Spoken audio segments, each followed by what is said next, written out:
Wow. Alright, so we're super rusty at this apparently, because we were not recording for a solid 2 minutes. To summarize, this is our 5th roast. It's a 330 gram batch size on a 400 capacity drum. This is the Kaldi new wide 400 little roaster. It's so cute. And we are waiting for dry end right now. This will be my first impressions, first vlog. We'll keep following up. I had 3 roasts before this. I cupped them today. They weren't undrinkable, but they could definitely be improved. And then I'll show you guys my setup as well at the end of the video. Not there yet, but it smells great. Now we're doing good right now. We're at 4 minutes. Okay. That's yellow to me, so I'm going to mark it, dry end. I'm going to come down to half power. And I'm also going to crank up the air, which is hard to reach, to about medium. Alright. So the challenge with not working on a Mill City roaster is just operator stuff, like how do I operate? The theory is still going to be valid and relevant, even working on a different roasting software and a little machine. There's just little things I have to be aware of, like a single wall drum, or I can't adjust drum speed, things like that. But for the most part, our theory should bring us through. So my last roast, not coming down in power to half, made me approach first crack too fast, around 6 minutes 30 or something. So now I want to slow it down. So the thing about, there was talk about the Mill City roaster versus, like, I don't know, any other roaster. You can manipulate so many things with a Mill City roaster, which is awesome, because it can give you more refinement, right, or more control. That's in theory. But when you are limited, it just means you have to be more creative. It's like, say, working a camera that you're working with a fixed lens, so now you have to, manipulate other things to still get the result you want. So it's not a bad thing. It's more like preference. Should be going up in temperature, not down. I wanted to slow it down, but maybe I don't want to slow it down that much. I'm just gonna, how should I do it? I want to make a big move, so I think I'll move. My biggest mover is increase my heat a little. Okay, now wait right here.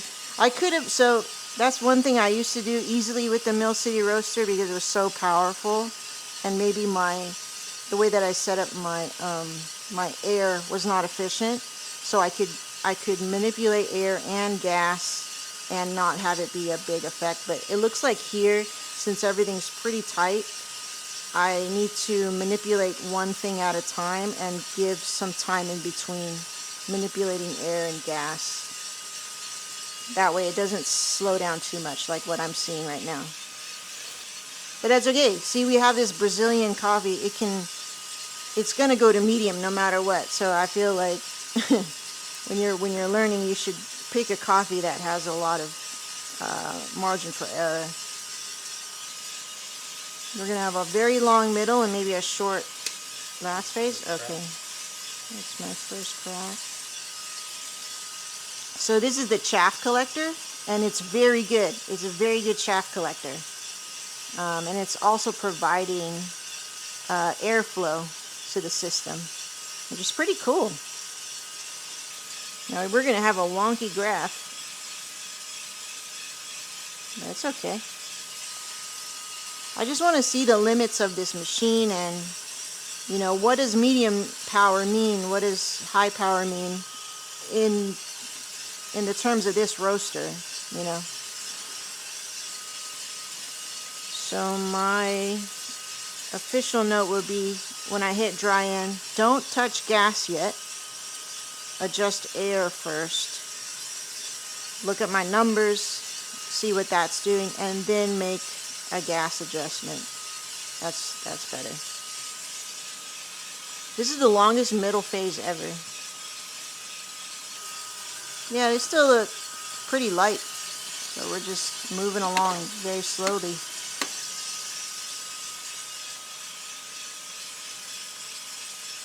I didn't drop. Crazy. I don't know why it does that. Is there like a back button? Huh. I shouldn't have done that. Now I can't do anything. What do you mean you can't do anything? Look. Well, we're going to go by ear then. Always have a pencil and paper. Oh.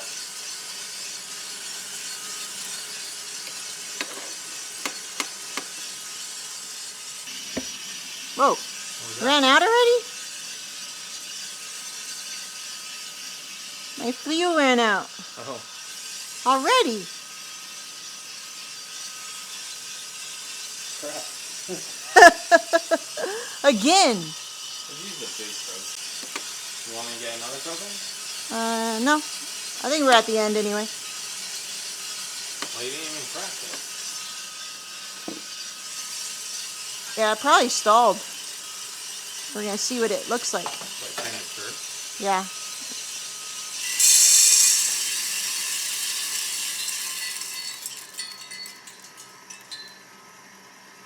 And then you put this here. See that. It's going to cool it down real quick. Huh. Is it light? I can't tell with this thing on. Take it out. No, there's still some in there. Nah, it's done. Why did it go off though? Huh? Why did it go out? I'm not sure. Well, when I was trying to go to a lower Oh, then thing, you turned it off. it turned off. Oh, so there's a limit. Yeah. Yeah. All right, check this out.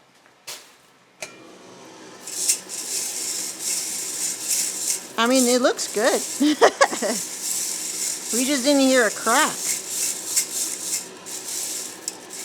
Could have been a low and slow.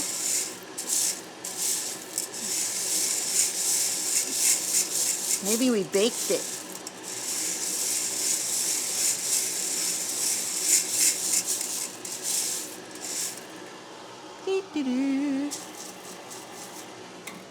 It's almost cool. Huh? It's almost cool. It's very fast. That's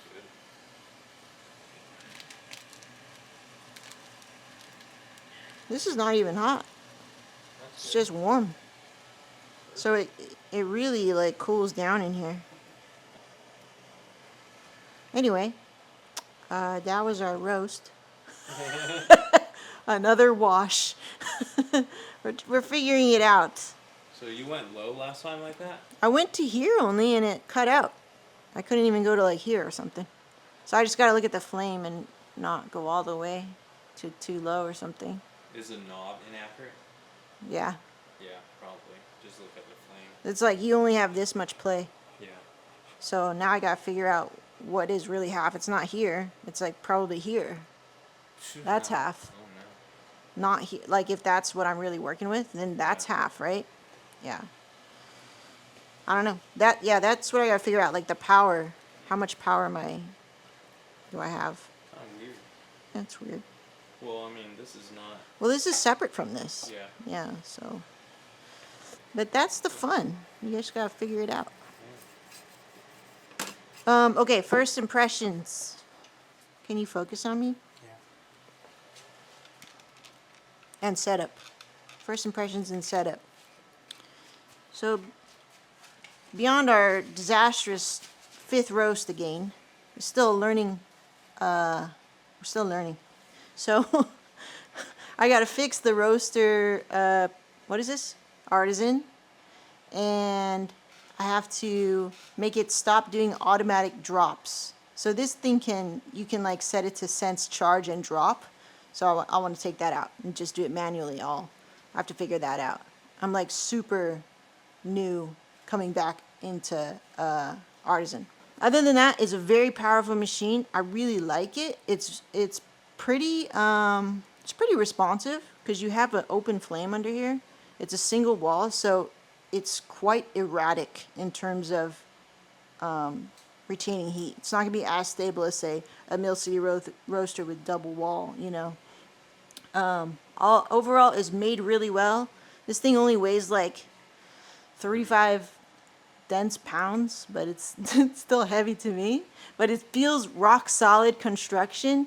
This little door handle is pretty awesome too.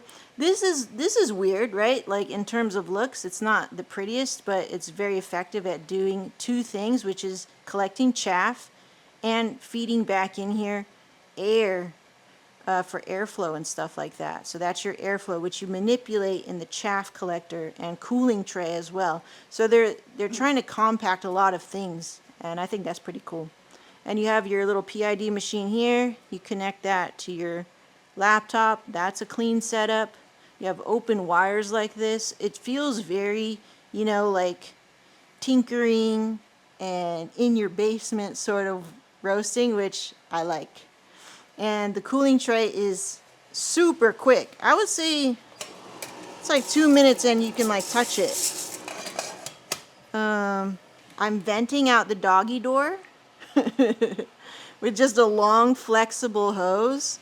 What is this diameter, like 3 or 4 inches or something? They give you these little gloves. Everything is hot. You have to be very careful. It still feels kind of dangerous, but you know, I think as roasters, home roasters, we're used to that. You have this tray here and we take it out, and I just want to show you what we're working with. The tray still feels warm, but your coffee you can touch.